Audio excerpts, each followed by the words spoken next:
Hello dear student. तो आज अपन जो पढ़ने वाले हैं, आज का अपना जो टॉपिक रहेगा, आपने सबसे पहले बात करते हैं अपना सब्जेक्ट जो रहेगा, अपना रहेगा सब्जेक्ट एग्रोनॉमी। एग्रोनॉमी में अपन जो है ना अलग अलग टॉपिक को पढ़ेंगे। जैसे आज अपन जो टॉपिक पढ़ने वाले हैं उस टॉपिक का नाम है डी स्टूडेंट मौसम और जलवायु। इस मौसम और जलवायु टॉपिक को जो है ना अपन काफ़ी अच्छे तरीके से पढ़ने वाले हैं। इस सेशन में आज अपन जो है थ्योरी तो पढ़ेंगे, उसके साथ साथ ये जो है एमसीक्यू भी करेंगे, ताकि आपकी जो है तैयारी है वो और ज़्यादा मजबूत हो सके और आपकी जो है ना क्वेश्चंस के साथ साथ जो है आपकी प्रैक्टिस हो सके। तो इसलिए अपन जो है ना सबसे पहले थ्योरी पढ़ेंगे, उसके बाद जो है लास्ट में कुछ एमसीक्यू देखेंगे ताकि अपनी जो तैयारी है वो काफ़ी अच्छी हो सके। तो स्टार्ट करते हैं आज के अपने सेशन को। और आज का अपना जो टॉपिक रहने वाला है उस टॉपिक का नाम है डियर स्टूडेंट मौसम और जलवायु। मौसम और जलवायु की बात करता हूँ तो इसको इंग्लिश में बोलते हैं वेदर एंड क्लाइमेट। अपन बात करते हैं वेदर। वेदर का मतलब होता है मौसम और क्लाइमेट का मतलब होता है जलवायु। अपन बात करते हैं कि दोनों की डेफिनेशन क्या होती है, उसकी बात कर लेते हैं। तो मैं बात करता हूँ सबसे पहले डियर स्टूडेंट मौसम की। मौसम क्या होता है? तो मौसम जो है ना किसी भी स्थान विशेष की अल्पकालीन जो वायुमंडलीय दशा होती है उसको क्या बोलते हैं? मौसम बोलते हैं। यानी कि कोई विशेष स्थान है, वहाँ की जो थोड़े समय के लिए जो वायुमंडल की दशा होती है, यानी कि किसी स्थान विशेष की अल्पकालीन यानी थोड़े समय के लिए जो वायुमंडल की दशा होती है उसको क्या बोलते हैं? मौसम बोलते हैं।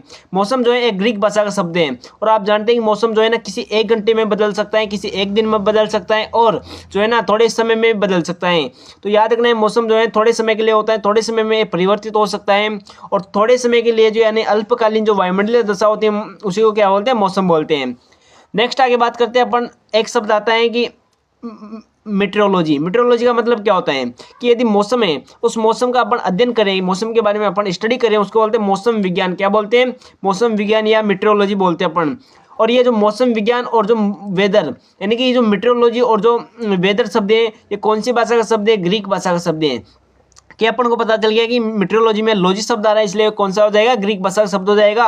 और मौसम की बात करें, मीटरोलॉजी की बात करें, अपन क्लाइमेट की बात करें, क्लाइमेटोलॉजी की बात करें, सारे ही शब्द कौन सी भाषा के होते हैं? तो ग्रीक भाषा के होते हैं। ठीक है, आगे बात करते हैं कि विश्व में मौसम विज्ञान के जनक कौन है। तो आपको याद रखना है डियर स्टूडेंट, विश्व में जो मौसम विज्ञान के जनक है वो कौन हो जाएंगे? डॉक्टर DN वाले हो जाएंगे। कौन हो जाएंगे? डॉक्टर DN वाले विश्व में मौसम विज्ञान के जनक हो जाएंगे। और भारत में मौसम विज्ञान के जनक डॉक्टर LA रामदास हो जाएंगे। कौन हो जाएंगे? LA रामदास। तो विश्व में तो जाएंगे डॉक्टर DN वालिया और भारत में जाएंगे डॉक्टर LA रामदास। आगे बात करते हैं कि एक चीज आती है अपने पास जलवायु। कौन से आते हैं? अपने मौसम के बारे में पढ़ लिया, अब जलवायु के बारे में देखते हैं कि किसी स्थान विशेष की दीर्घकालीन, यदि मान लो कोई स्थान विशेष है वहाँ की दीर्घकालीन यानी लंबे टाइम की जो वायुमंडलीय दशा होती है, लंबे टाइम की जो वायुमंडलीय दशा होती है उसी को क्या बोलते हैं? जलवायु बोलते हैं। जलवायु भी कौन सी भाषा का शब्द है? ग्रीक भाषा का शब्द है। और अपन जानते हैं कि बहुत वर्षों के मौसम के योग को अपन क्या कहते हैं? जलवायु कहते हैं। और याद रखना है कि टोटल लगभग अपने 31 से 33 वर्ष का जो मौसम होता है उसके योग को क्या कहते हैं? जलवायु कहते हैं। जलवायु विज्ञान या क्लाइमेटोलॉजी क्या होता है देखते हैं कि जलवायु विज्ञान या क्लाइमेटोलॉजी की बात करते हैं तो इसमें जलवायु का अध्ययन करते हैं। किसका अध्ययन करते हैं? जलवायु का अध्ययन किया जाता है। और ये जो क्लाइमेटोलॉजी है अपने पास ये कौन सी भाषा का शब्द हो जाएगा? ग्रीक भाषा का शब्द हो जाएगा। तो मैं आपको बताना चाहूंगा कि जैसे अपने पास बात करते हैं तो वेदर है, एक तो कौन सा है? देखो डियर स्टूडेंट अपने पास 3-4 शब्द है। एक तो है वेदर, एक है अपने पास क्लाइमेट, एक है अपने पास मीटरोलॉजी और एक है अपने पास डियर स्टूडेंट क्लाइमेटोलॉजी। क्लाइमेटोलॉजी ये सारे ही शब्द जो है ना कौन सी भाषा के हो जाएंगे? ग्रीक भाषा के शब्द है। कौन सी भाषा के शब्द है? ग्रीक भाषा के शब्द हो जाएंगे सारे ही शब्द। तो अपन बात करते हैं आगे कि जो है ना अपन वायुमंडल की बात कर। देखो अपने जो पृथ्वी है ना इसमें बेसिकली 3 प्रकार की जो है ना परतें पाई जाती है, 3 प्रकार के आवरण पाए जाते हैं। एक तो होता है वायुमंडल, एक होता है जलमंडल और एक होता है स्थलमंडल। ये 3 प्रकार की चीजें अपने पृथ्वी में पाई जाती है। एक तो पाए जाते हैं वायुमंडल, एक पाया जाता है जलमंडल और एक पाया जाता है अपने पास स्थलमंडल। अपन बात करने वाले सबसे पहले वायुमंडल की। किसकी बात करने वाले हैं? वायुमंडल की बात करते हैं। तो स्टार्ट करते हैं। देखो कि अपने पास आता है शब्द वायुमंडल। वायुमंडल होता क्या है देखो उसकी बात करते हैं। वायुमंडल को अपन इंग्लिश में बोलते हैं एटमॉस्फेयर। क्या बोला जाता है? एटमॉस्फेयर अपन जो है वायुमंडल को बोलते हैं इंग्लिश में। और इस एटमॉस्फेयर की बात करता हूं तो ये होता क्या है इसके बारे में बात करते हैं। जो अपने पृथ्वी होती है उस पृथ्वी के चारों ओर जो गैसों का रंगहीन, इसको याद रखना है डेफिनेशन को अच्छे से, कि अपने पृथ्वी के चारों ओर उपस्थित जो गैसें होते हैं, विभिन्न प्रकार की अपने गैसें जो है ना पृथ्वी में पाई जाती है वायुमंडल के चारों ओर। तो पृथ्वी के चारों ओर जो उपस्थित गैसें होती हैं उनका रंगहीन स्वादहीन, यानी कि ना तो अपन को रंग दिखाई देता है वायुमंडल में, ना ही स्वाद आता है और ना ही गंध आती है, यानी कि पृथ्वी के चारों ओर उपस्थित गैसों का रंगहीन, स्वादहीन और जो गंधहीन गैसों का आवरण होता है उसी को क्या बोलते हैं, वायुमंडल बोलते हैं। आगे बात करते हैं कि वायुमंडल जो है ना पृथ्वी से 1600 किलोमीटर की ऊंचाई पर स्थित होता है। यानी कि अपन जो समुद्र तल से बात करते हैं तो समुद्र तल से जो है ना अपने जो वायुमंडल होता है उसका जो मतलब लंबाई होती है या फिर कितनी दूरी तक फैला होता है, तो याद रखना है समुद्र तल से तो होता है बेसिकली कितना होता है 0 से 1600 मीटर के आसपास, है ना। और यदि मैं बात करता हूँ ऊंचाई से अपने स्थल से बात करता हूँ तो वहाँ से होता है अपने पास 8 से जो है ना 1600 के आसपास होता है, ठीक है। तो अपन बात करते हैं, देखो हाँ 1 किलोमीटर में, है ना, तो 1600 किलोमीटर तो होता है। अब बात करते हैं अपन, देखो कि कुल वायुमंडल का 99% भाग 40 किलोमीटर की ऊंचाई पर होता है।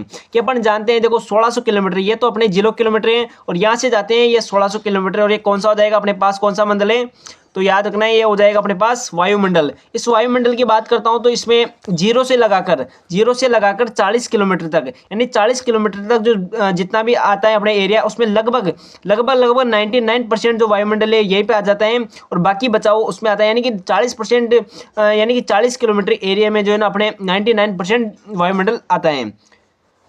देखो कि कुल वायुमंडल जो है ना उसका 40 लगभग 99% भाग जो है ना 40 किलोमीटर ऊंचाई तक होता है। आगे बात करते हैं, देखो कि वायुमंडल में अपने पास विभिन्न प्रकार की गैसें पाई जाती हैं, उनकी बात करते हैं। तो अपन वायुमंडल की और जो मृदाएं दोनों की एक साथ बात कर लेते हैं। तो एक तो हो जाएगा अपने पास डियर स्टूडेंट कौन सा, वायुमंडल, कौन सा हो जाएगा, वायुमंडल, और एक हो जाएगा अपने पास कौन सा, डियर स्टूडेंट मृदा हो जाएगी। मृदा की बात करते हैं तो वायुमंडल की मैं बात करता हूँ तो वायुमंडल में कौन सी कितनी गैस पाई जाती है। सबसे पहले अपन बात करते हैं नाइट्रोजन की लेके। तो नाइट्रोजन जो है ना अपने वायुमंडल में पाई जाती है लगभग 78.08% पाई जाती है। कितनी पाई जाती है, 78.08% पाई जाती है, जबकि मृदा में 78% पाई जाती है, ठीक है।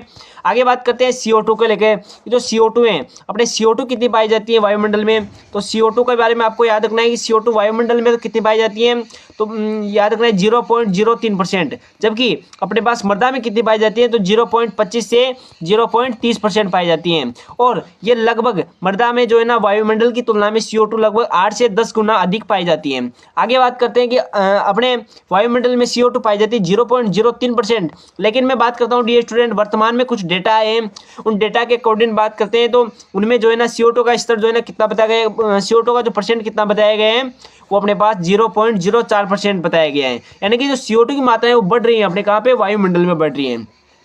आगे बात करते हैं अपने पास वायुमंडल में और जो मृदा है इसमें कुछ गैसें और है, जैसे बात करता हूँ ऑर्गन है। ऑर्गन गैस की बात करता हूँ तो ये अपने वायुमंडल में पाई जाती है लगभग 0.93% के आसपास, जबकि अपने मृदा में पाई जाती है लगभग 0.90% के आसपास।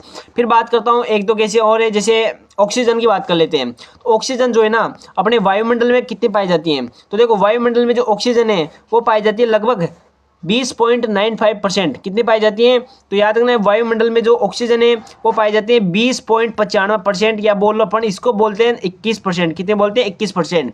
लेकिन जो मृदा है उसमें पाई जाती है लगभग 20.60% के आसपास। देखते हैं अब अपन जो अपनी स्लाइड है उसमें। तो बात करते हैं, देखो अपने नाइट्रोजन की बात करते हैं तो नाइट्रोजन जो है ना वायुमंडल में 78% या 78.08% पाई जाती है। फिर बात करते हैं मृदा में 78% अपने नाइट्रोजन पाई जाती है। ऑक्सीजन की बात करता हूँ तो मैं यहाँ पे ऑक्सीजन जो है ना अपने वायुमंडल में 21% पाई जाती है, जबकि अपने मृदा में कितनी पाई जाती है, लगभग 20.60% पाई जाती है। ऑप्शन में बहुत सी बार क्या होता है 21% मिल जाता है, तो आपको भी लगाना है। आगे बात करते हैं ऑर्गन की बात करते हैं तो ऑर्गन जो है ना अपने ऑर्गन जो है वायुमंडल में 0.93% पाई जाती है, जबकि अपने मृदा में कितनी पाई जाती है 0.90% के आसपास। CO2 की बात करता हूं तो CO2 जो है ना वायुमंडल में 0.03% के आसपास और मृदा में 0.25 से 0.30%। आगे बात करते हैं डियर स्टूडेंट अपने क्या है, आगे देखो कि दिन प्रतिदिन वातावरण में CO2 की मात्रा क्या हो रही है, बढ़ रही है। और अपन जानते हैं कि लगभग पहले कितनी थी, तो 300 ppm या ऐसे मान के चलो 350 ppm के आसपास थी, और अभी अपने कितनी है, तो 360 से 400 ppm के आसपास जो है ना मात्रा हो गई, यानी कि 0.04% के आसपास कितनी है इसकी CO2 की मात्रा हो गई है। आगे बात करते हैं 2017-18 में वातावरण में CO2 की जो मात्रा है वो 400 ppm थी। कितनी थी, 400 ppm, यानी कि 0.03% थी। अब कितनी हो गई, 0.04% होगी। आगे बात करते हैं डियर स्टूडेंट कि देखो मृदा वायु में नमी और CO2 की मात्रा वातावरण की तुलना में अधिक पाई जाती है। यानी कि मृदा में जो CO2 की मात्रा है वो वातावरण की तुलना में अधिक पाई जाती है, और जो नमी की मात्रा है वो भी वातावरण की तुलना में जो है कहाँ पे ज़्यादा पाई जाती है, मृदा में ज़्यादा पाई जाती है। आगे बात करते हैं कि मृदा में CO2 की सांद्रता वातावरण की तुलना में लगभग कितनी पाई जाती है, 8 से 10 गुना अधिक पाई जाती है। और तापमान में अंतर के आधार पर वायुमंडल को मुख्यतः 4 भागों में बांटा है। यानी कि अलग अलग परतें हैं जिनमें अलग अलग तापमान होता है। उन तापमान के आधार पर, उन तापमान में अंतर के आधार पर अपन जो वायुमंडल है इसको 4 भागों में बांटते हैं। कितने भागों में बांटते हैं? 4 भागों में बांटते हैं। तो पढ़ते हैं कौन कौन से वो भाग हैं। देखो, सबसे पहला जो अपना मंडल है या सबसे पहली जो परत है वायुमंडल की, उसमें आता है एक नाम क्षोभ मंडल। कौन से मंडल? क्षोभ मंडल, या इसी को बोलते हैं अपन थर्मोस्फीयर। क्या बोलते हैं? थर्मोस्फीयर बोलते हैं। ये वायुमंडल की जो है ना सबसे निचली परत है। कैसी परत है? ये वायुमंडल की जो है ना सबसे निचली परत है। देखते हैं कि यह जो है ना वायुमंडल की सबसे निचली परत है, और इसकी ऊंचाई जो है ना 0 से 18 किलोमीटर होती है। यदि ऑप्शन में ये नहीं मिले तो आपको लगाना है 8 से 18 किलोमीटर, लेकिन सबसे पहले प्रायोरिटी किसको देनी है? 0 से 18 किलोमीटर को। आगे बात करते हैं कि ऊंचाई के साथ साथ टेम्परेचर घटता है। कितने क्या होता है इसमें? देखो, अपने वायुमंडल में बेसिकली 4-5 जो है ना परतें पाई जाती है। सबसे पहले पाई जाती है क्षोभ मंडल, उसके बाद पाया जाता है समताप मंडल, उसके बाद पाया जाता है अपने पास मध्य मंडल। कौन सा मंडल? मध्य मंडल। देखो, सबसे पहले क्षोभ मंडल, उसके बाद समताप मंडल, तीसरा होता है मध्य मंडल, और चौथा होता है अपने पास बाह्य मंडल, या इसी को बोलते हैं आयन मंडल। क्या बोलते हैं? आयन मंडल, या अपन बोलते हैं एग्जोस्फीयर। क्या बोलते हैं? बाह्य मंडल, या इसी को अपन बोलते हैं ताप मंडल। क्या बोलते हैं? ताप मंडल। अब मैं बात करता हूँ कि जो ये होता है क्षोभ मंडल, इसमें जो है ना हाइट कितनी होती है, तो आपको याद रखना है इसकी लगभग ऊंचाई होती है 8 से 18 किलोमीटर, या 0 से 18 किलोमीटर। फिर दूसरे की होती है 18 से जो है ना अपने पास लगभग 50% के 50 के आसपास, 18 से 50 किलोमीटर के आसपास। तीसरे की होती है 50 से 80 किलोमीटर के आसपास, और चौथे की होती है 80 से 1600 किलोमीटर के आसपास। ये जो क्षोभ मंडल है इसमें तो क्या होता है डियर स्टूडेंट, क्षोभ मंडल में तो अपने पास टेम्परेचर में क्या होता है, जैसे जैसे ऊंचाई के साथ बढ़ते हैं इसमें टेम्परेचर डाउन होता है। समताप मंडल में टेम्परेचर बढ़ता है, इसलिए सबसे गर्म मंडल कौन सा है? समताप मंडल है। फिर बात करते हैं मध्य मंडल में तापमान घटता है, इसलिए इसको क्या बोलते हैं? सबसे ठंडा मंडल है। और बाह्य मंडल की बात करता हूँ इसमें टेम्परेचर बढ़ता है। तो याद रखना है सबसे पहले घटता है, फिर बढ़ता है, फिर घटता है, फिर बढ़ता है। इस प्रकार से क्रम याद रखना है। बात करते हैं क्षोभ मंडल की, तो ऊंचाई के साथ ये सबसे निचली परत है, और ऊंचाई के साथ तापमान घटता है। कुल वायुमंडलीय भार का जो है ना 85%, यानी कि जो क्षोभ मंडल है इसका जो घनत्व होता है वो घनत्व कितना होता है? 85% होता है। कितना होता है? 85% होता है। जबकि अपने पास जो समताप मंडल होता है इसका घनत्व कितना होता है? लगभग 15% के आसपास देखने को मिलता है। बात करते हैं कि वायुमंडलीय भार का 85% बार इस मंडल में पाया जाता है, इसलिए इसका घनत्व भी क्या होता है? सबसे ज़्यादा होता है। और वायुमंडल की दैनिक घटनाएं जैसे बारिश है, तापमान है, ओस है, बादल, ये सब किस्में होती हैं, ये सब अपने वायुमंडल में देखने को मिलती है। आगे बात करते हैं, दूसरा मंडल आता है, उसका नाम है समताप मंडल। अब आज जो है ना अपन एक्सप्लेन कम करेंगे और अपन जो है ना कवर ज़्यादा करेंगे, इसलिए अपन पढ़ते हैं आगे कि समताप मंडल की बात करता हूं तो इसकी ऊंचाई होती है 18 से 50 किलोमीटर। ये रहा 18 से 50 किलोमीटर के आसपास बात होती है। आगे बात करते हैं अपने पास इसमें ऊंचाई के साथ तापमान बढ़ता है। अपन जानते हैं समताप मंडल में ऊंचाई के साथ तापमान बढ़ता है, इसलिए सबसे गर्म मंडल है। ये कुल वायुमंडलीय भार का 15% बार इस मंडल में पाया जाता है, और इस मंडल में ओजोन परत पाई जाती है। क्वेश्चन आ जाए कि ओजोन परत किस मंडल में पाई जाती है, तो याद रखना है ओजोन परत किस में पाई जाती है? अपने समताप मंडल में पाई जाती है। इसलिए इस मंडल को क्या बोलते हैं? ओजोन मंडल भी बोलते हैं। क्या बोलते हैं? ओजोन मंडल भी बोलते हैं। और याद रखना है कि ओजोन मंडल की यदि आपसे ऊंचाई पूछ ले तो वो तो होती है 18 से 50, सॉरी, यदि आपसे ओजोन मंडल की जो है ना, देखो, यदि आपसे ओजोन मंडल की ऊंचाई पूछ ले तो आपको बताना है 18 से 25 किलोमीटर। कितने बताने हैं? 18 से 25 किलोमीटर। लेकिन यदि आपसे समताप मंडल की ऊंचाई पूछ ले तो कितनी होती है? तो आपको याद रखना है कितनी होती है? लगभग 18 से 50 किलोमीटर के आसपास होती है। फिर बात करते हैं आगे कि जो है ना ऊंचाई के साथ इसमें तापमान घटता है। वायुमंडलीय भार का 15% बार इस मंडल में आता है, इसमें ओजोन परत पाई जाती है, इसलिए इसको ओजोन मंडल बोलते हैं। और इसकी जो ऊंचाई होती है ओजोन मंडल की होती है 18 से 25 किलोमीटर।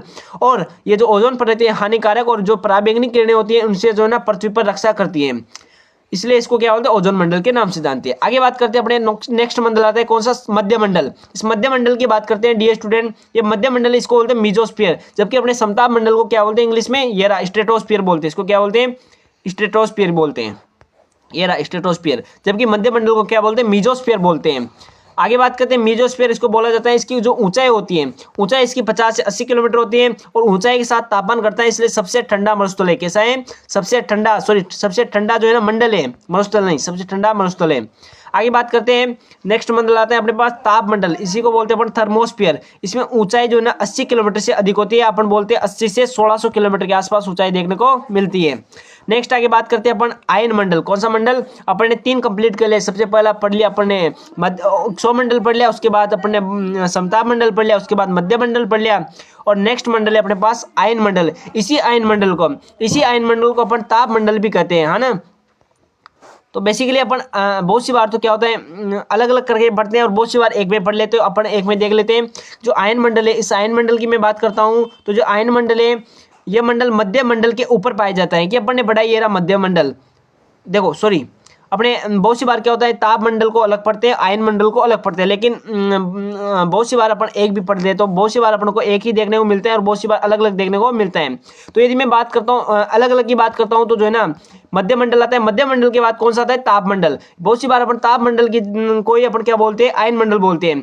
ताप मंडल मध्य मंडल के बाद पाए जाते हैं। और याद रखना है उस ताप मंडल के बाद जो पाया जाता है वो कौन सा पाया जाता है? तो याद रखना है, देखो मैं आपको बताता हूँ। सबसे पहले पाया जाता है कौन सा? देखो सबसे पहले पाया जाता है क्षोभ मंडल। ये तो रात नीचे अपने क्षोभ मंडल। कौन सा मंडल? क्षोभ मंडल। क्षोभ मंडल। फिर दूसरा कौन सा आता है अपने पास? समताप मंडल। समताप मंडल। उसके बाद कौन सा होता है? मध्य मंडल। उसके बाद कौन सा होता है डियर स्टूडेंट अपने पास? ये रहा आयन मंडल। और उसके बाद होता है ताप मंडल। क्या होता है? ताप मंडल। यानी कि ताप मंडल जो है सबसे ऊपर होता है। कहाँ पे होता है? सबसे ऊपर। इसलिए इसमें तापमान भी जो है देखने को अच्छा मिलता है। तो याद रखें ताप मंडल सबसे ऊपर देखने को मिलता है। और यदि आपसे पूछे सबसे पहले कौन सा? क्षोभ मंडल, उसके बाद कौन सा? समताप मंडल, उसके बाद मध्य मंडल, उसके बाद आयन मंडल, उसके बाद ताप मंडल।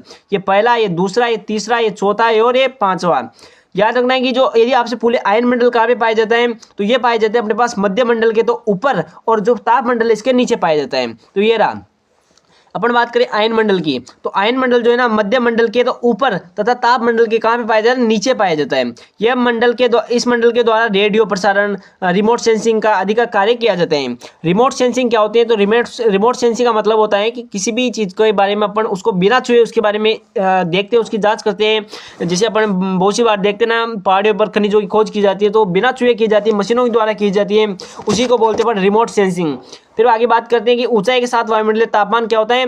वायुमंडलीय तापमान इसमें क्या होता है? देखो ये रहा तापमंडल में बढ़ रहा था तो इसमें घटेगा, तो वायुमंडलीय तापमान घटता है और दाब भी क्या होता है? कम होता है। अब देखो दो चीजें हैं, एक तो होता है लेफ्ट रेट और लेफ्ट रेट की बात करते हैं। लेफ्ट रेट होता है अच्छा अपन बात करते हैं सबसे पहले लेफ्ट रेट की। लेफ्ट रेट देखो अपन ने बात करी थी अपने यहाँ पे, ये रहा देखो क्षोभ मंडल। इस क्षोभ मंडल में क्या होता है कि जैसे जैसे ऊंचाई के साथ बढ़ते हैं टेम्परेचर में गिरावट आती है।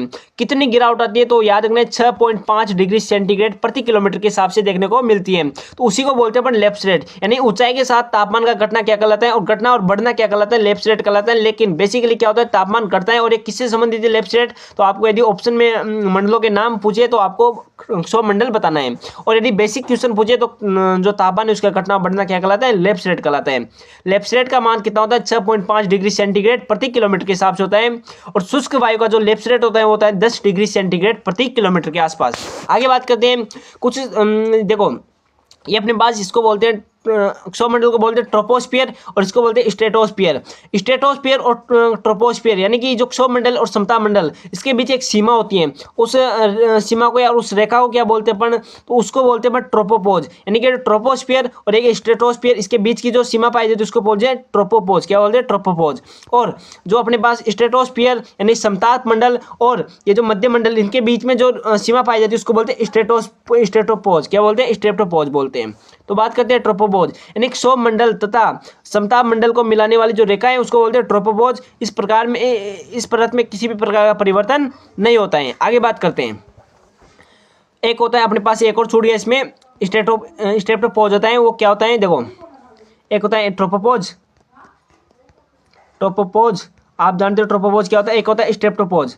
स्ट्रेटोपोज बोल रहा है ना, स्ट्रेटोपोज, ये तो किस किस के बीच में, तो जो क्षोभ मंडल होता है यानी ट्रोपोस्फियर होता है और स्ट्रेटोस्फियर होता है, उसके बीच की जो सीमा होती है उसको बोलते हैं ट्रोपोपोज। जबकि अपने पास स्ट्रेटोस्फियर और मीजोस्फियर के बीच में जो सीमा होती है उसको बोलते हैं स्ट्रेटोपोज। आगे बात करते हैं मौसम के कुछ अवयव हैं जिनसे मिलकर जो है मौसम का निर्माण होता है। तो मौसम के कुछ अवयव में सबसे पहला अवयव अपने पास कौन सा, सौर विकिरण यानी सोलर रेडिएशन। दूसरा है तापमान, तीसरा है वायुमंडलीय दाब यानी एटमॉस्फेरिक प्रेशर की बात करते हैं, चौथा होता है वायु होता है, पांच होता है आर्द्रता यानी ह्यूमिडिटी, छठवां होता है अपने पास डियर स्टूडेंट बादल, और सातवां होता है रेनफॉल यानी बारिश। बात करते हैं एक एक की। सबसे पहले अपन बात करते हैं सोलर विकिरण की। सोलर विकिरण को अपन बोलते हैं सोलर रेडिएशन। इसमें बात करते हैं आगे, तो देखो सूर्य की रोशनी की तीव्रता एवं अवधि। अपन बात करते हैं सौर विकिरण के बारे में कि जो सूर्य की रोशनी आती है उसकी तीव्रता कितनी होती है और कितने टाइम तक होती है, उसकी अवधि को अपन किससे मापते हैं, कैम्बेल स्टोक से। किसे मापते हैं, कैम्बेल स्टोक, और पूरा नाम बोले तो कैम्बेल सनशाइन रिकॉर्डर की बात करते हैं, जिसमें कर्व कार्ड का प्रयोग होता है। किसका यूज होता है, कर्व कार्ड का यूज होता है। पृथ्वी पर ऊर्जा का मुख्य सोर्स सूर्य है। कौन सा है, सूर्य है। पृथ्वी पर जो ऊर्जा का मुख्य सोर्स है वो सूर्य है। सूर्य से पृथ्वी की दूरी 150 मिलियन है या 1.5 × 10⁸ किलोमीटर है। कितनी है, किलोमीटर में, जबकि ये मिलियन में 150 मिलियन है। सूर्य से पृथ्वी पर आने वाली विकिरण में लगने वाला जो समय होता है वो कितना होता है, 8 मिनट 20 सेकंड होता है। सोलर स्थिरांक या सोलर कांस्टेंट की बात करते हैं, इसका मान कितना होता है, 1.94 कैलोरी प्रति सेंटीमीटर स्क्वायर प्रति मिनट होता है। ठीक है, यानी कि एक मिनट में 1 सेंटीमीटर स्क्वायर एरिया में जो है ना 1.94 कैलोरी जो है ना एनर्जी मिलती है, यानी सोलर स्थिरांक होता है ये अपना। फिर आगे बात करते हैं, पौधों में प्रकाश संश्लेषण लाल रंग में अधिक होता है। यदि क्वेश्चन पूछे कि प्रकाश संश्लेषण कौन से रंग में होता है, तो प्रकाश संश्लेषण तो सफेद रंग में होता है। लेकिन अपने याद रखना है कि सफेद रंग जो है पाया नहीं जाता है, बेसिकली होता तो है लेकिन अपने ऑप्शन में नहीं मिलता है, इसलिए अपने को याद रखना है लाल रंग। यानी सबसे ज्यादा जो प्रकाश संश्लेषण होता है वो होता है सफेद रंग में, उसके बाद लाल रंग में होता है। तो आपको तो ओनली लाल रंग याद रखना है, किसमें होता है, लाल रंग में होता है। आगे बात करते हैं सबसे कम प्रकाश संश्लेषण कौन से रंग में होता है, हरे रंग में होता है। काले रंग में बात करते हैं तो सबसे अधिक प्रकाश का अवशोषण होता है। काले रंग में जो प्रकाश का सर्वाधिक अवशोषण होता है, जबकि सफेद जो रंग है इसमें सर्वाधिक क्या होता है, परावर्तन होता है। क्या होता है, परावर्तन होता है। सबसे कम अवशोषण तथा सबसे अधिक परावर्तन सफेद रंग में होता है। पौधों में बात करता हूं मैं, तो पौधों में प्रकाश संश्लेषण के लिए PAR, ये PAR वाला क्या होता है, तो ये PAR का मतलब होता है फोटोसिंथेसिस एक्टिव रेडिएशन, यानी कि प्रकाश संश्लेषण सक्रिय विकिरण, इसका फुल फॉर्म होता है।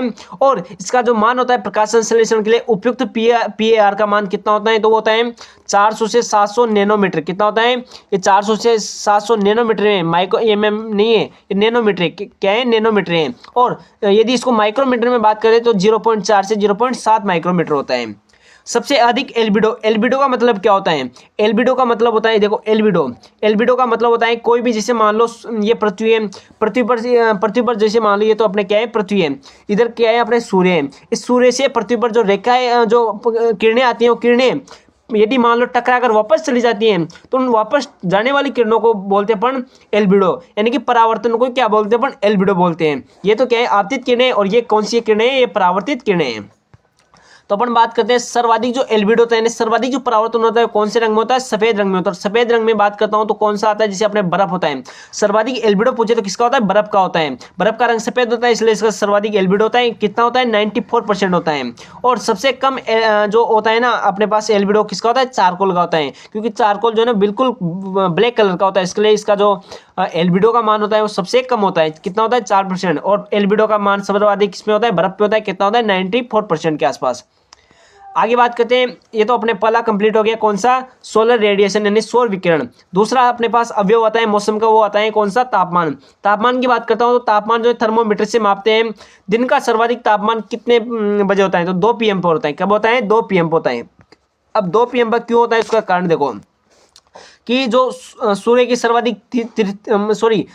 जो सर्वाधिक डायरेक्ट जो किरणें होती है या किरणों का जो प्रकाश होता है वो सर्वाधिक 12 बजे होता है, 12 दोपहर होता है, 12 नॉन पर होता है। लेकिन मैं बात करता हूँ फिर जैसे जैसे थोड़ा टाइम होता है वातावरण में वो तापमान फैलता जाता है और तापमान जो है 2 बजे के आसपास जो है ना पूरा तापमान गर्म हो जाता है। इसलिए अपन जानते हैं कि दिन का सर्वाधिक तापमान या दिन का सर्वाधिक जो गर्म समय होता है कौन सा होता है, 2 PM होता है। आगे बात करते हैं न्यूनतम तापमान जो सूर्योदय से पहले होता है या फिर आप बोलो 4 AM पर जो है सर्वाधिक न्यूनतम तापमान होता है अपने दिन का।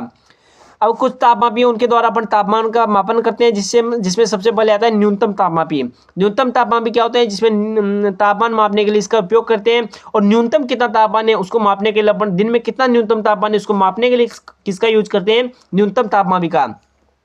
एक है उच्च तापमापी या अपने पास उच्च तापमापी है ना, उच्च तापमापी है तो ये न्यूनतम तापमापी ये होगी उच्च तापमापी।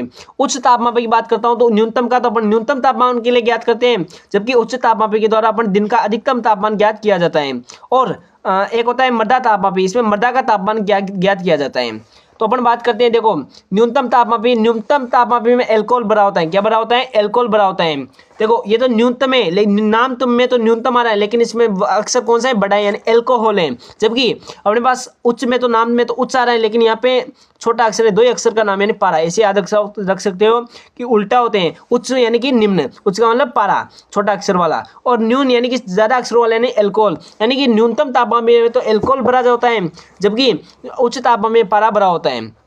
जो अल्कोहल तापमापी अपन बोलते हैं न्यूनतम तापमापी होती है, इसमें जो अपने पास इसका जो पैरामीटर का आकार होता है, पैरामीटर कितना तक होता है, तो ये -40 से +50 तक होता है, +50 डिग्री सेंटीग्रेड तक। जबकि अपने पास जो उच्चतम तापमापी होती है तो -35 से +55 तक होते हैं ना। फिर बात करते हैं, एक हो गया अपने पास मृदा तापमापी, और एक होता है अपने पास थर्मिस्टर। क्या होता है, थर्मिस्टर। यदि बात करते हैं तो मौसम का अधिक तापमान ज्ञात करते हैं, उसको बोलते हैं अधिक तापमापी। न्यूनतम तापमान ज्ञात करने के लिए न्यूनतम तापमापी, मृदा का तापमान ज्ञात करने के लिए मृदा तापमापी, और यदि आप जल का तापमान ज्ञात करें, उस जल का तापमान ज्ञात करने के लिए किसका यूज किया जाता है, थर्मिस्टर का। आगे बात करते हैं, सूर्य का अधिकतम तापमान जो होता है, या सूर्य का जो तापमान होता है, बेसिक तापमान होता है 6000 डिग्री सेंटीग्रेड। कितना होता है, 6000 डिग्री सेंटीग्रेड। लेकिन मैं बात करता हूँ पृथ्वी की सतह का जो तापमान होता है वो कितना होता है, तो याद रखना है पृथ्वी की सतह का होता है 15 डिग्री सेंटीग्रेड। कितना होता है, 15 डिग्री सेंटीग्रेड होता है। आगे बात करते हैं, प्रकाश संश्लेषण के लिए उपयुक्त जो तापमान होता है कितना होता है, 30 से 35 डिग्री सेंटीग्रेड। कितना होता है, 30 से 35 डिग्री सेंटीग्रेड होता है। पोषक तत्व ग्रहण करने के लिए जो तापमान होता है वो होता है 20 से 30 डिग्री सेंटीग्रेड। फिर बात करते हैं, देखो ये निरपेक्ष शून्य का मतलब क्या होता है, इसका मान होता है -273 डिग्री सेंटीग्रेड। अपन जैसे मान लो केल्विन होता है, उस केल्विन को ज्ञात करने के लिए भी अपन किसका यूज करते हैं, इसी 273 अंक का यूज करते हैं। आगे बात करते हैं इसके बारे में, अपन ज़्यादा अभी डीप में नहीं पढ़ेंगे क्योंकि अपने क्वेश्चन नहीं आता है यहाँ से, और अपन जो है ना अभी कोर्स कंप्लीट करना है, अपन को कवर करना है पूरा चैप्टर, है ना। तो आगे बात करते हैं, देखो एक परत होती है अपने पास या फिर एक अवयव होता है। अपन ने दो अवयव पढ़ लिए इसके मौसम के, एक तो पढ़ लिया अपन ने सोलर रेडिएशन पढ़ लिया, और एक अपन ने तापमान के बारे में देख लिया। अब अपन नेक्स्ट पढ़ रहे हैं उसके बाद कौन सा है, वायुमंडलीय दाब। इसको बोलते हैं एटमॉस्फेरिक प्रेशर। क्या बोलते हैं, एटमॉस्फेरिक प्रेशर बोलते हैं इसको। और वायुमंडलीय दाब जो है उसका मापन किसके द्वारा किया जाता है, तो आपको याद रखना है बैरोमीटर के द्वारा। जो बैरोमीटर होता है उसके द्वारा वायुमंडलीय दाब को मापा जाता है। और वायुमंडलीय दाब की इकाई जो होती है बार होती है, बार नहीं आई तो पास्कल होती है। क्या होती है, पास्कल। फिर बात करते हैं आगे कि जो एक बार बराबर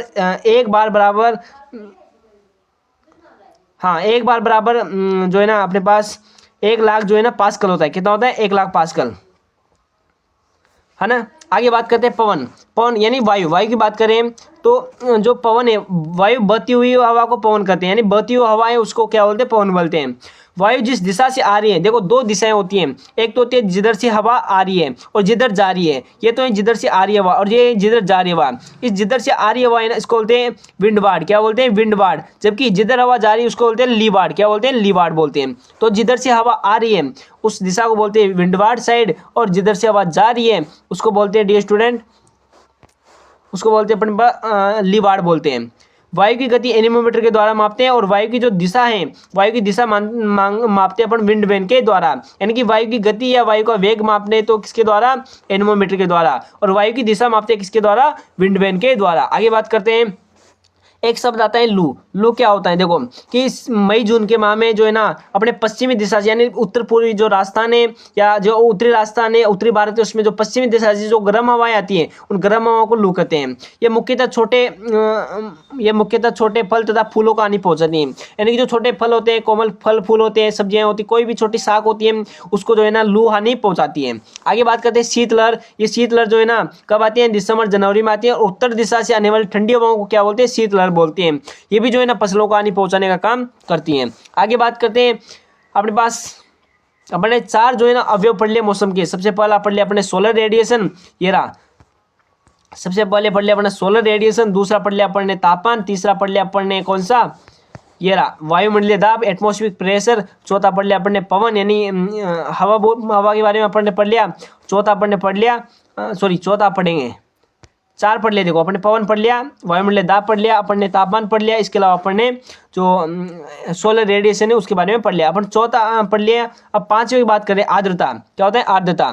कि आर्द्रता दो प्रकार की होती है। अपने क्वेश्चन आता है वहीं से अपन देखेंगे मोटी मोटी बात कि आर्द्रता क्या होती है। कि आर्द्रता वायुमंडल में जो भी नमी पाई जाती है उसी को क्या बोलते हैं, आर्द्रता बोलते हैं। कि वायुमंडल में पाई जाने वाली नमी को क्या बोलते हैं, आर्द्रता बोलते हैं। क्या बोलते हैं, आर्द्रता। आगे बात करता हूं तो निरपेक्ष आर्द्रता। देखो दो प्रकार की आर्द्रता होती है, एक तो होती है निरपेक्ष आर्द्रता, एक होती है सापेक्ष आर्द्रता। निरपेक्ष आर्द्रता को अपन इंग्लिश में बोलते हैं एब्सोल्यूट ह्यूमिडिटी, जबकि सापेक्ष आर्द्रता को बोलते हैं अपन स्पेसिफिक ह्यूमिडिटी। एक और यदि और डिटेल में पढ़े तो एक होते हैं रिलेटिव। तो आपको याद रखना है टोटल तीन प्रकार होते हैं। कितने प्रकार की होती है, तीन प्रकार की। एक तो होती है सापेक्ष, एक तो होती है निरपेक्ष, एक होती है सापेक्ष और एक कहती है विशिष्ट। निरपेक्ष ह्यूमिडिटी की बात करता हूं तो निरपेक्ष ह्यूमिडिटी को अपन किससे मापते हैं, ग्राम प्रति मीटर क्यूब, या फिर ग्राम प्रति सेंटीमीटर क्यूब, या फिर किलोग्राम प्रति मीटर क्यूब। यानी कि जितने भी स्क्वायर में आएगा वो या तो मीटर क्यूब आएगा या क्या आएगा, सेंटीमीटर क्यूब आएगा। आगे बात करते हैं, एक होता है सापेक्ष आर्द्रता। कृषि की दृष्टि से सापेक्ष आर्द्रता फसलों के लिए उपयुक्त मानी जानी है। यानी कि फसलों के लिए जो सबसे उपयुक्त जो आर्द्रता है वो कौन सी है, सापेक्ष आर्द्रता है। सापेक्ष आर्द्रता को अपन किस में मापते हैं, परसेंट में मापते हैं, जबकि अपने निरपेक्ष आर्द्रता को अपन ग्राम प्रति मीटर स्क्वायर में ग्राम प्रति मीटर क्यूब में, ग्राम प्रति सेंटीमीटर क्यूब में या किलोग्राम प्रति मीटर क्यूब में मापते हैं। सापेक्ष आर्द्रता की बात करता हूँ इसको परसेंट में मापते हैं। और एक होता है विशिष्ट आर्द्रता, इसको बोलते हैं स्पेसिफिक ह्यूमिडिटी। विशिष्ट आर्द्रता को अपन ग्राम प्रति किलोग्राम में आते हैं या फिर अपन किलोग्राम प्रति किलोग्राम या ग्राम प्रति ग्राम में मापते हैं। यानी कि निरपेक्ष आर्द्रता में तो पीछे क्या आएगा, या तो मीटर क्यूब आएगा या सेंटीमीटर क्यूब आएगा, जबकि विशिष्ट आर्द्रता में अपने पीछे क्या आएगा, या तो किलोग्राम आएगा या फिर क्या आएगा, ग्राम आएगा। आगे बात करते हैं इस सापेक्ष को परसेंट में मापते हैं। आर्द्रता को मापने का यंत्र है हाइग्रोमीटर, या क्या होता है साइक्रोमीटर। हाइग्रोमीटर या साइक्रोमीटर के द्वारा अपन जो वायुमंडल है उसकी सापेक्ष आर्द्रता को या आर्द्रता को मापा जाता है। अधिक आर्द्रता होने के पर जो है फफूंद जनित रोगों में वृद्धि होती है। यानी ज्यादा आर्द्रता रहेगी, ह्यूमिडिटी ज्यादा, देखो ह्यूमिडिटी ज्यादा तो जो ना कवक यानी फफूंद जो है उसकी वृद्धि भी ज्यादा, यानी उसका प्रकोप भी क्या होता है, ज्यादा होता है। अधिक आर्द्रता होने पर जो है ना तथा अधिक तापमान होने पर रोग भी क्या होते हैं, ज्यादा होते हैं। यानी अधिक तापमान और अधिक आर्द्रता जो है ना रोगों के लिए उपयुक्त दशा होती है। छठवां अवयव है अपने मौसम का बादल। बादल की बात करते हैं तो बादलों का अध्ययन क्या कहलाता है, निफोलॉजी। क्या कहलाता है, निफोलॉजी कहलाता है। अब अलग अलग प्रकार के बादल होते हैं उनके बारे में देख लेते हैं। सबसे पहला बात करते हैं तो अपने बेसिकली कितने प्रकार के बादल होते हैं, अपने पास 4-5 प्रकार के बादल होते हैं। सबसे पहला होता है सिरस, या इसी को बोलते हैं तीतरपंखी बादल। ये बादल क्या होते हैं, ये बादल जो है सर्वाधिक ऊंचाई पर होते हैं और ये बादल जो है मुख्यतः सूर्योदय या सूर्यास्त के समय दिखाई देते हैं। यानी सूर्योदय और सूर्यास्त के समय कौन से बादल दिखाई देते हैं, सिरस या तीतरपंखी बादल। एक बादल होते हैं उनको बोलते हैं कुमुलस या कपासी बादल। क्या बोलते हैं, कुमुलस या कपासी बादल बोलते हैं। कुमुलस या कपासी बादल की बात करता हूँ डियर स्टूडेंट, तो ये बादल के बारे में क्या है कि ये जो है ना सफेद रंग के होते हैं और इनकी बात करता हूँ कपास के जैसे दिखते हैं और इनको डोम मेजेस्टिक या कॉलीफ्लावर के नाम से भी जाना जाता है। किस नाम से जानते हैं, डोम मेजेस्टिक या कॉलीफ्लावर के नाम से भी जानते हैं।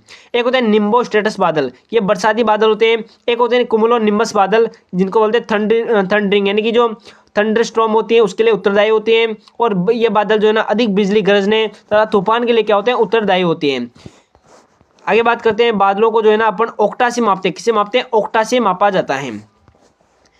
नेक्स्ट अपन नंबर 7 जो अवयव आता है अपने मौसम का वो होता है बरसात। बरसात की बात करता हूँ तो ये 3 प्रकार की बरसात होती है, 3 प्रकार के आकार होते हैं। देखो कणों के आधार पर इसको 3 प्रकार से बांटा गया है। सबसे पहला है बौछार। बौछार की बात करता हूँ, देखो कि बौछार क्या होता है, 0.5 mm से कम बूंदों के, मतलब 0.5 mm से कम आकार है यदि बूंदों का, उसको तो क्या बोलते हैं, बौछार बोलते हैं। और इन्हीं को अपन ड्रिजलिंग भी बोलते हैं। क्या बोलते हैं, ड्रिजलिंग।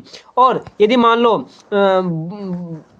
लो कणों का आकार 0.5 mm से अधिक हो, 0.5 mm से कम हो तो उसको बोलते हैं बौछार, 0.5 mm से अधिक हो उसको बोलते हैं बारिश। और यदि जो छोटी छोटी बूंदें होती है जो सुबह के समय पत्तियों में दिखाई देती है उनको बोलते हैं ओस। क्या बोलते हैं, ओस बोलते हैं।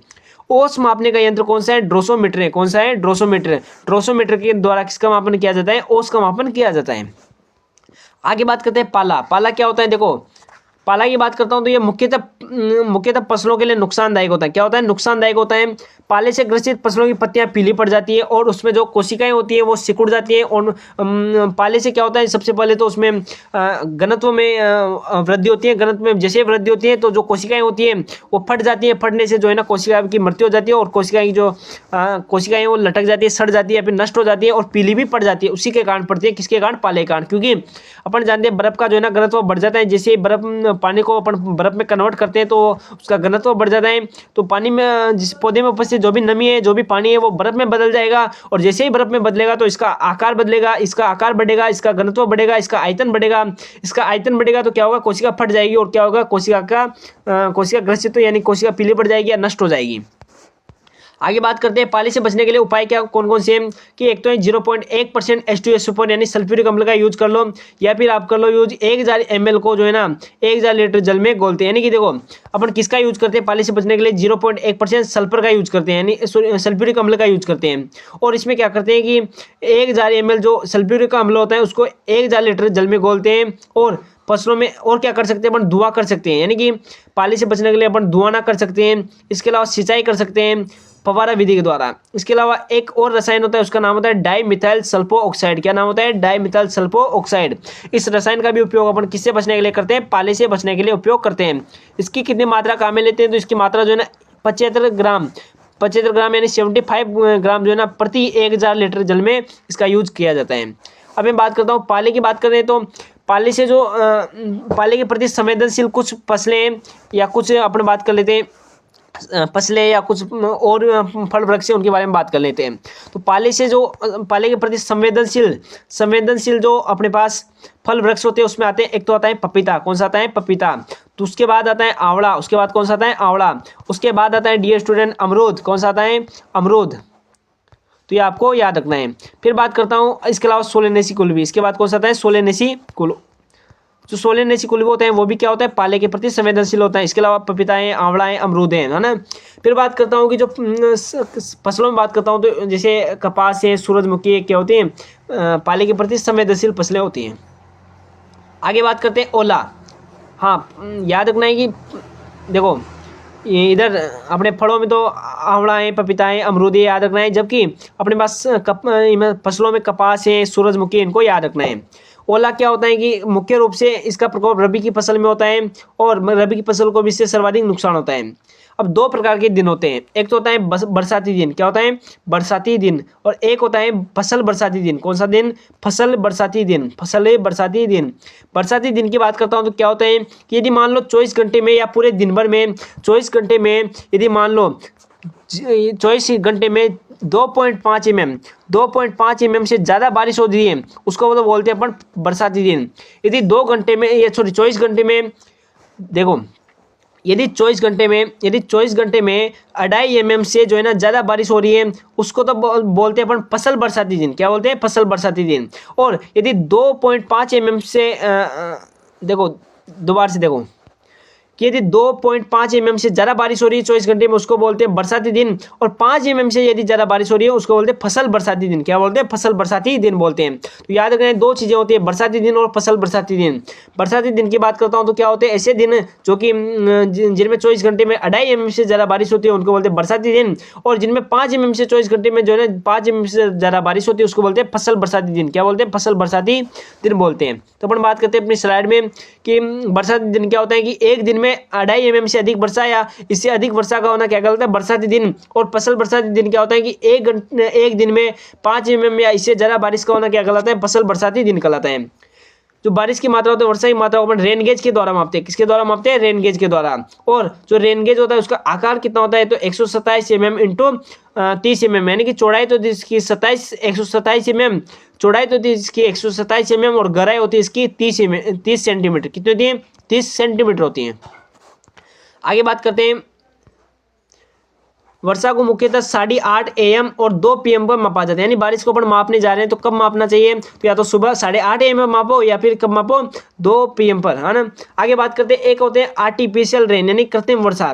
कृत्रिम वर्षा क्या होता है कि देखो इसकी शुरुआत की बात करता हूँ, इसकी खोज या इसकी शुरुआत जो है सर्वप्रथम USA में की गई। कहाँ पे? USA में।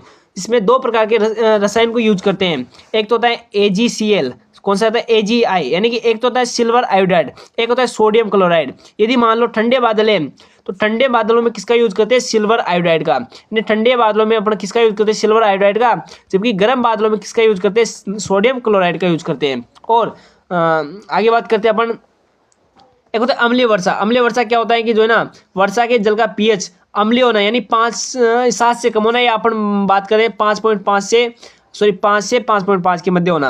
यानी कि यदि मान लो कोई बारिश है उसका पीएच मान जो है ना 5 से 5.5 के बीच है, तो कौन सी बारिश है, अम्लीय वर्षा है।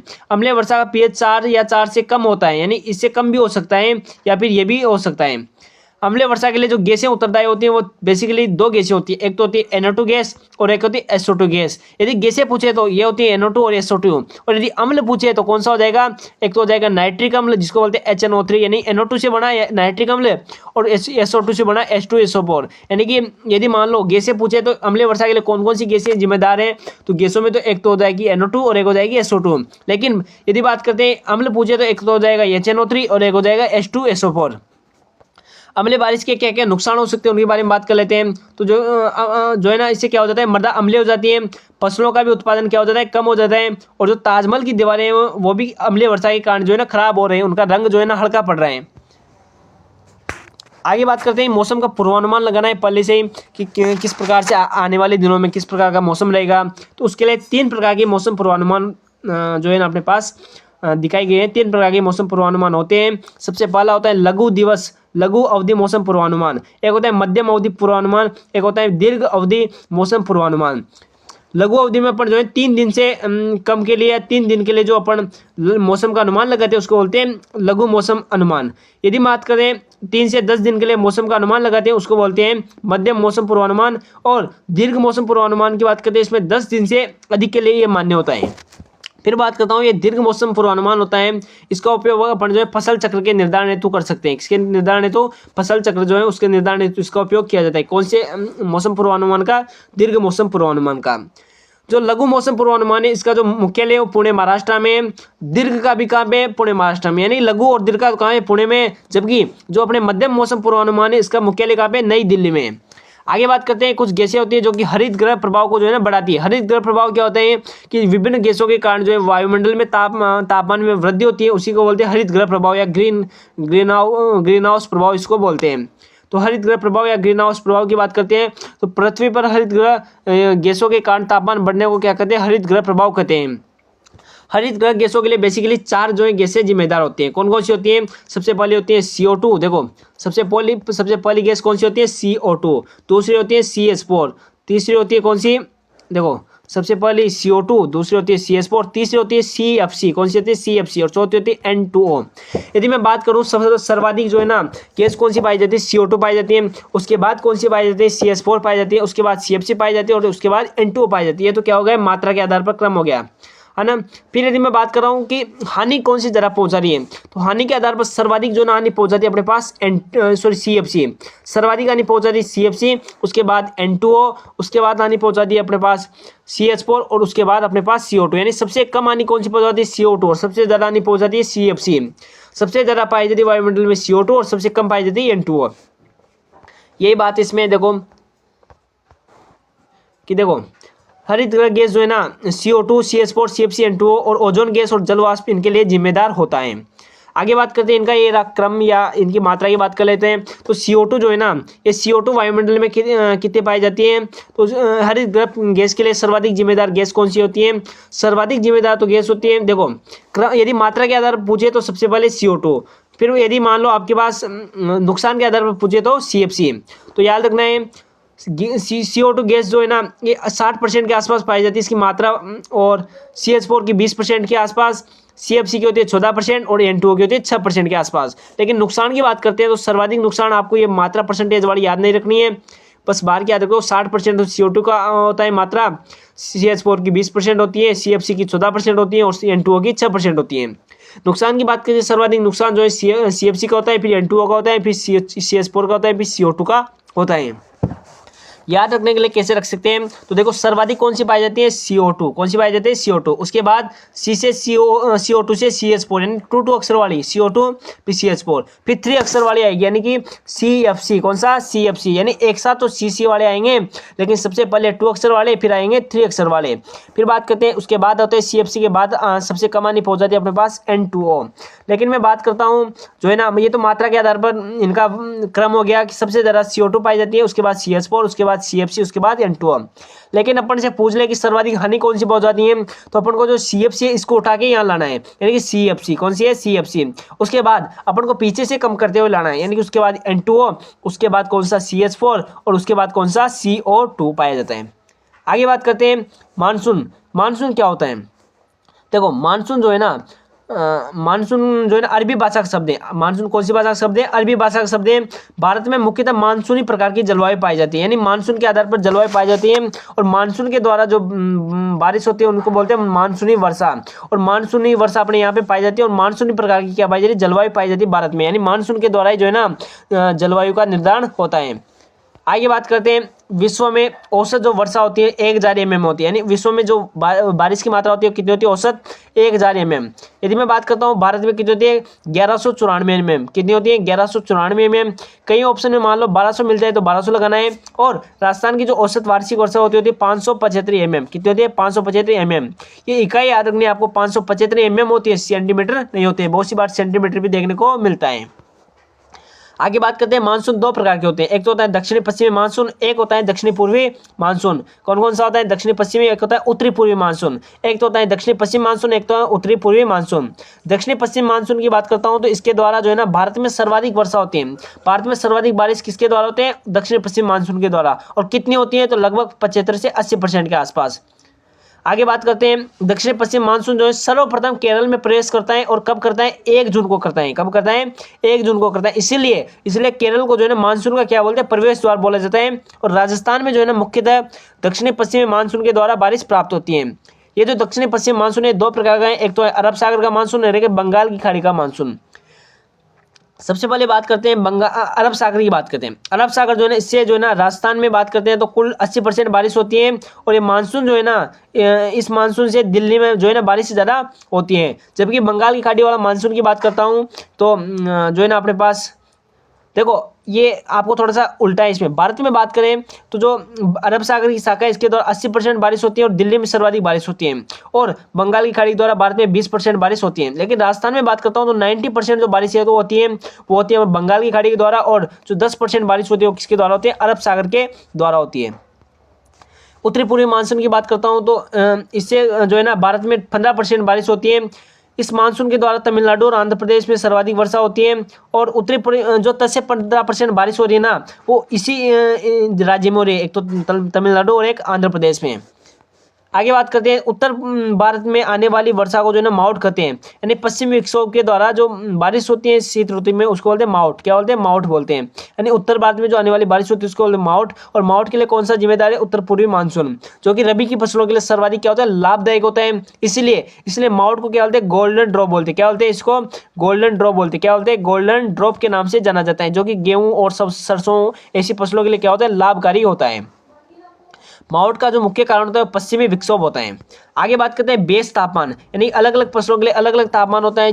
जिसे मान लो किसी फसलों के लिए कौन सा तापमान, बेस तापमान। बेस तापमान क्या होता है, देखो कि वह तापमान जिस पर पौधे की वृद्धि कम हो जाए या बंद हो जाए उसको बोलते हैं बेस तापमान। यानी कि ऐसा तापमान कि इससे या तो ज़्यादा हो जाए तो पौधा नष्ट हो जाए, या फिर इससे कम हो जाए तो पौधा नष्ट हो जाए। यानी कि बीच का तापमान, यानी कि इससे कम हो जाए यदि तापमान तो जो है ना पौधा नष्ट हो सकता है, तो उसको बोलते हैं बेस तापमान। यानी कि सीमित तापमान कितना होता है।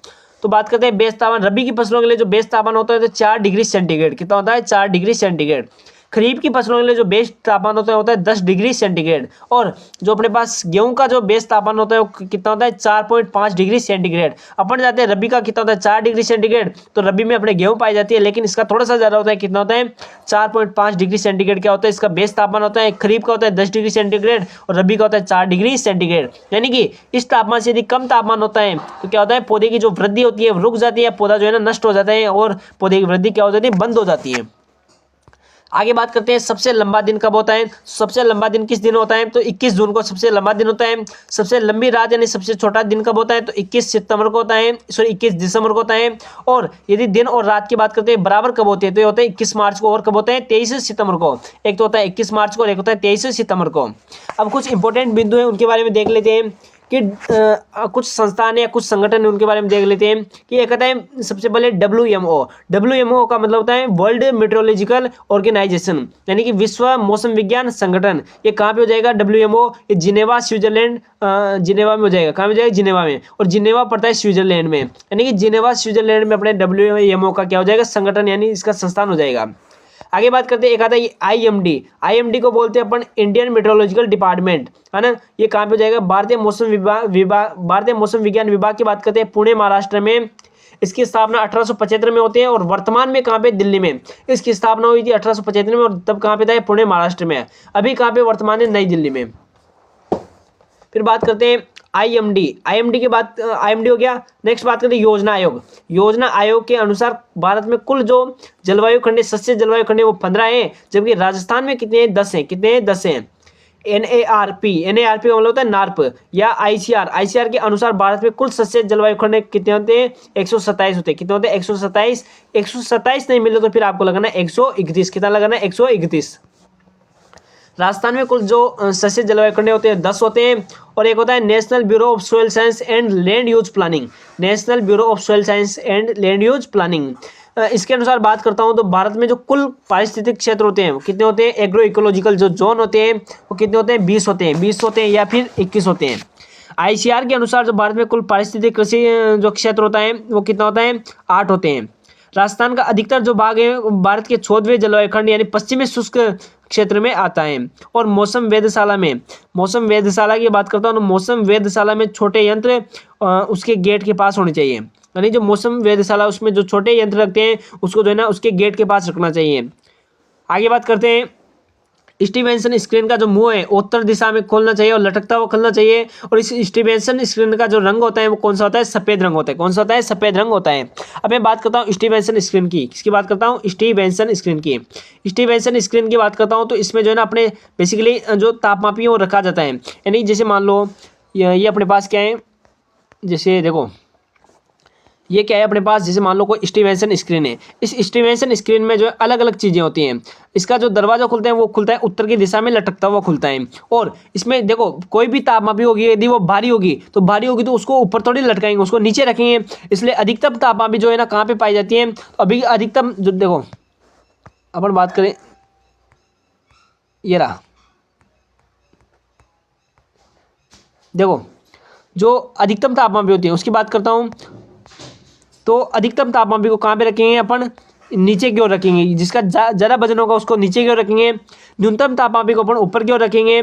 और अपन जानते हैं राजस्थान में जो पश्चिमी क्षेत्र है या फिर कहीं पे भी जो पश्चिम होती है वो किस दिशा में होती है, इस दिशा में होती है। और राजस्थान में पश्चिमी क्षेत्र कैसा है, सूखा है, उसको बोलते हैं शुष्क पश्चिमी क्षेत्र।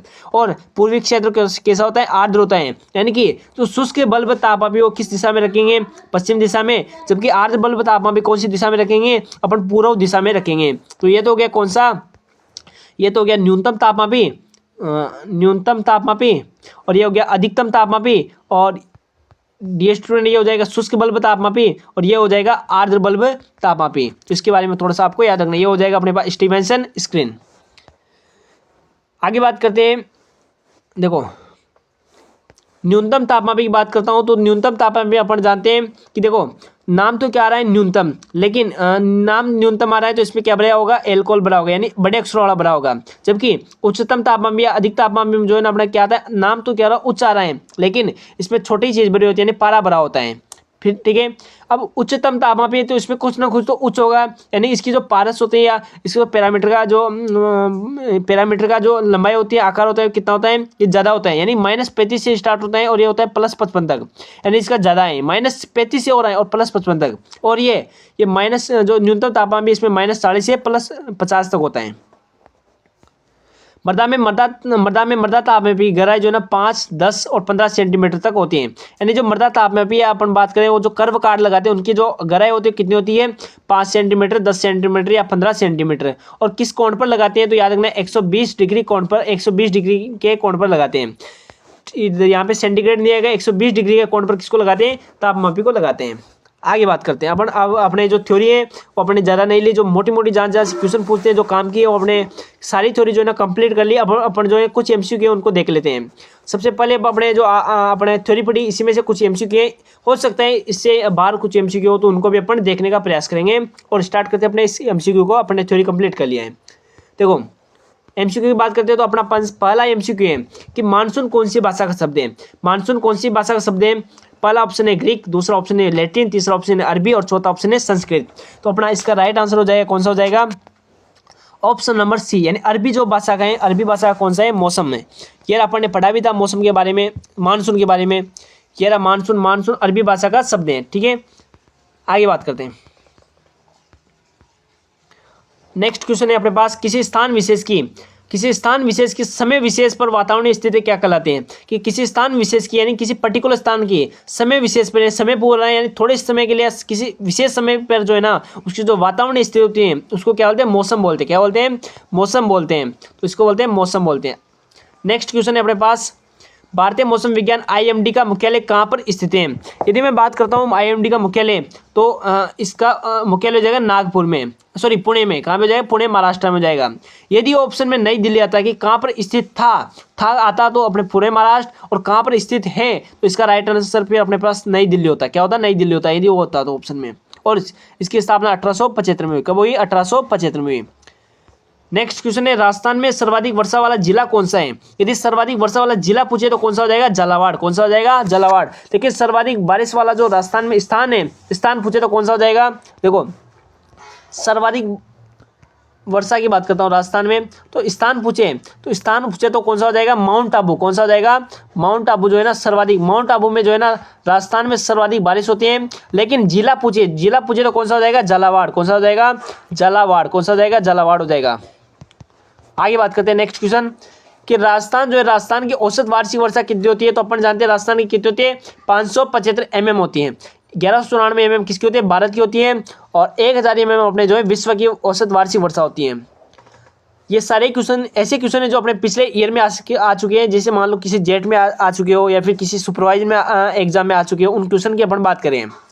भारत की औसत वार्षिक वर्षा होती है कितनी, अब देखो भारत की 1194 होती है, तो इसके आसपास वाला देखना है अपन को, कौन सा होता है, 1200 mm। कितनी होती है, 1200 mm। राजस्थान में सर्वाधिक वर्षा कौन से मानसून से प्राप्त होती है। अभी अपन जो है अभी भी पढ़ गया है कि कौन से मानसून से प्राप्त होती है, दक्षिणी पश्चिमी मानसून से प्राप्त होती है। और कितनी होती है, तो 75 से 80% के आसपास होती है। और अपने जो उत्तरी पूर्वी मानसून है इससे कितनी होती है, तो अपने पास 10% या 15% के आसपास इससे प्राप्त होती है। नेक्स्ट क्वेश्चन है अपने पास कि राजस्थान में सर्दियों में होने वाली बारिश को क्या कहते हैं, मावठ। क्या बोलते हैं, मावठ। ये रहा मावठ बोलते हैं। आगे बात करते हैं राजस्थान में मावठ किससे प्राप्त होती है। तो याद रखना है, पहला ऑप्शन है चक्रवात, दूसरा है दक्षिणी पश्चिमी मानसून, तीसरा होता है दक्षिणी विक्षोभ और चौथा ऑप्शन है पश्चिमी विक्षोभ। अपन ने देखा भी था कि मावठ जो है ना पश्चिमी विक्षोभ के कारण होती है। ये क्वेश्चन काफी फेमस क्वेश्चन है ना। नेक्स्ट कि बरसाती दिन क्या होता है जब लगातार 24 घंटों में कितनी बारिश हो। तो बरसाती दिन किसको बोलते हैं जब 24 घंटों में कितनी बारिश होती है। तो एक तो होता है बरसाती दिन तो बोलते हैं कि यदि 24 घंटे में 2.5 mm से ज़्यादा बारिश हो रही है तो उसको तो बोलते हैं बरसाती दिन। और यदि 24 घंटे में 5 mm से अधिक बारिश होती है उसको बोलते हैं फसल बरसाती दिन। क्या बोलते हैं, फसल बरसाती दिन। तो इस क्वेश्चन का राइट आंसर क्या हो जाएगा अपने पास, ऑप्शन नंबर सी, यानी 2.5 mm से अधिक। फसलों को पाले से बचाने तो कितनी सल्फ्यूरिक अम्ल की कितनी मात्रा काम में लेते हैं।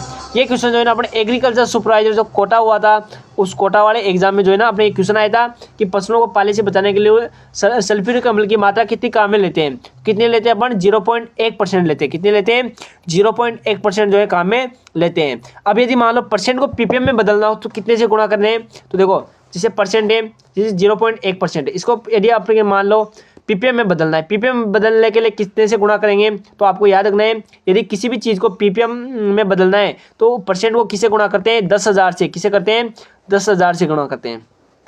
और यदि मैं बात करता हूँ देखो इसका स्क्रीनशॉट ले लेना आप लोग कि यदि मान लो किसी भी अपन को चीज़ का मान दे रखा है, वो यदि परसेंट में है और अपन उसको पीपीएम में बदलना चाहते हैं, उसको किससे गुणा करेंगे, परसेंट को 10,000 से गुणा कर लेंगे। और यदि मान लो कोई परसेंट कोई पीपीएम है, पीपीएम दे रखा है और अपन को जो है ना उसको परसेंट में बदलना है, तो उसको कैसे बदलेंगे, तो पीपीएम को परसेंट में बदलने के लिए अपन को जो है ना 10,000 का क्या देते हैं, भाग देते हैं। अब अपन को कैसे पता चलेगा कि भाग देना है या गुणा करना है, तो अपन जानते हैं कि जो CO2 है, CO2 का जो मात्रा होती है वो लगभग अपने वायुमंडल में कितनी होती है, 0.03% के आसपास होती है। और अपने पास पीपीएम में कितनी होती है, 300 mm के आसपास होती है। तो अपन 300 पीपीएम। अब अपन जानते हैं कि पीपीएम क्या है, ज़्यादा है, परसेंट क्या है, कम है। तो पीपीएम ज़्यादा है इसलिए ज़्यादा है, इसका मतलब है पीपीएम में बदलने के लिए 10,000 से गुणा करना है। और ये परसेंट में है यानी कम है यानी कि इसका मतलब है जो पीपीएम है उसमें किसका भाग देना है, 10,000 का भाग देना है। ठीक है, तो अब मैं बात करता हूँ। देखो कि अपने पास 0.1% है, इसको अपन किस में बदल रहे हैं, पीपीएम में। पीपीएम में बदल रहे हैं, इसको किससे गुणा करेंगे, 10,000 से गुणा करेंगे। तो ये 10,000 इंटू 0.1 तो कितना हो जाएगा, लगभग अपने पास जो है ना 1,000 है ना, हाँ 1,000 जो है ना अपने पास 1,000 क्या हो जाएगा, 1,000 पीपीएम आ जाएगा इसका मान। तो याद रखना है अपने 1,000 पीपीएम जो है ना सल्फ्यूरिक अम्ल